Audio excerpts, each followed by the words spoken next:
क्या होगा अगर मैं आपसे कहूँ कि साल 0 कभी था ही नहीं, कि दुनिया सीधे 1 बीसी से साल 1 एडी में पहुँच गई?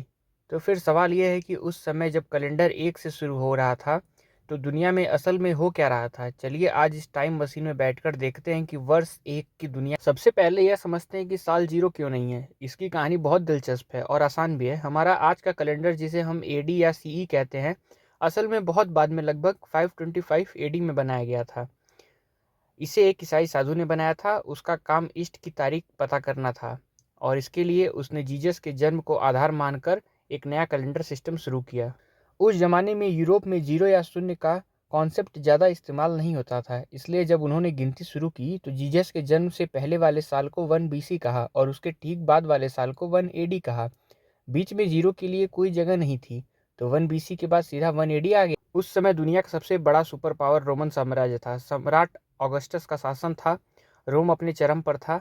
इसे रोमन शांति का दौर कहा जाता है। बड़ी बड़ी इमारतें बन रही थी, शहरों तक पानी लाने के लिए विशाल नहरें थी और ग्लैडिएटर्स के खेल हुआ करते थे। आम जिंदगी चल रही थी और ज़्यादातर लोग को यह पता नहीं था कि कोई नया कैलेंडर भी शुरू हो रहा है। अब बात करते हैं भारत की। उस वक्त भारत में क्या हो रहा था। उत्तर भारत में कुषाण साम्राज्य अपनी जड़ें जमा रहा था और दक्षिण में सातवाहन वंश का शासन था। भारत मसालों और रेशम का बहुत बड़ा व्यापारिक केंद्र था। यहाँ के मसाले और रेशम।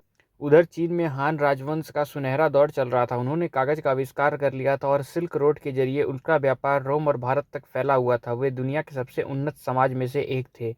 और ऐसा नहीं था कि दुनिया बस यही तक थी। दुनिया के दूसरे कोने में अमेरिका में माया सभ्यता जैसे समाज अपने पहले बड़े शहर और पिरामिड बना रहे थे। उनके पास अपना खुद का एक बहुत ही जटिल कैलेंडर था, जिसकी हमारी दुनिया के कैलेंडर से कोई भी लेना देना नहीं था। तो इसका मतलब क्या है? इसका मतलब यह है कि वर्ष एक किसी जादुई दिन की तरह नहीं था जब सब कुछ बदल गया। यह तो बस एक गिनती है, एक सिस्टम है जिसे हमने सदियों बाद अपने लिए बनाया था। उस समय दुनिया के ज़्यादातर लोग के लिए यह बस एक और। तो अगली बार जब आप कोई तारीख लिखें तो याद रखिए कि आप एक ऐसी गिनती का इस्तेमाल कर रहे हैं जो 0 से नहीं बल्कि 1 से शुरू हुई थी। और जिस वक्त यह शुरू हुई उस वक्त पूरी दुनिया में महान साम्राज्य अपनी कहानी लिख रहे थे। अब आपके लिए एक सवाल है, अगर आपको टाइम मशीन में बैठकर वर्ष 1 में जाने का मौका मिले तो आप कहाँ जाना पसंद करेंगे? रोम के अखाड़े देखने, भारत के मसाले के बाजार देखने या चीन की सिल्क रोड देखने? नीचे कमेंट में ज़रूर बताइएगा।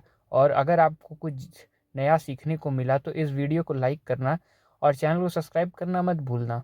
मिलते हैं अगली कहानी में।